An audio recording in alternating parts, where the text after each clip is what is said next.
Those days where couldn't get the bats to get one to fall, despite the opportunities. Yeah, it was,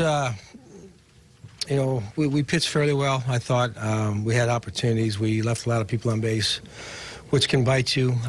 You end up with only one run and double-digit left on base. It's kind of a rough combination to overcome. He had a good day. I thought he hung the changeup to scope there, and. But other than that, I thought he pitched fairly well. He got us deep in the game, and we just, we couldn't solve their pitching enough to plate enough runs to get back in the game. Despite the outcome, there was kind of a neat moment there with Zach getting his chance to make his debut. Yeah. Crowd totally behind him, and an impressive at bat with the effort. He had a good at bat.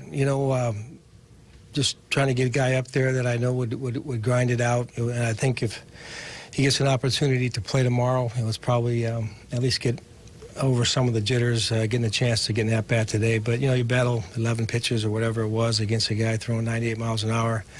It was a really good at-bat. It was a good moment for him. I'm sure he'll remember that one. Maybe more so when he gets his first hit, but, you always remember the first time you get up in a Major League batter's box. Well, you had base runners, but what was Miley doing to kind of keep you guys from bunching hits together? I think he had us in between a lot. His command was fairly good. He had us guessing a little bit on the first pitch. Dropped a lot of first pitch curveballs in there, and then maybe a couple of guys started looking for it, and it came back with the fastball. I just thought he had a pretty good mix. It was 4 pitches with the slider and curve and change. Strikes were pretty good. He was down in the zone. He made good pitches. He got a couple full counts where he had to make good pitches to prevent base runners or base hits, and he was able to do that.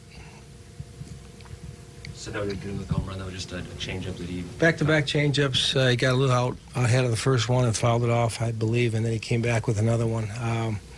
And, he got fooled just a hair, but, he kept his hands back and was able to drive it out. So, obviously that was the highlight offensively for us today.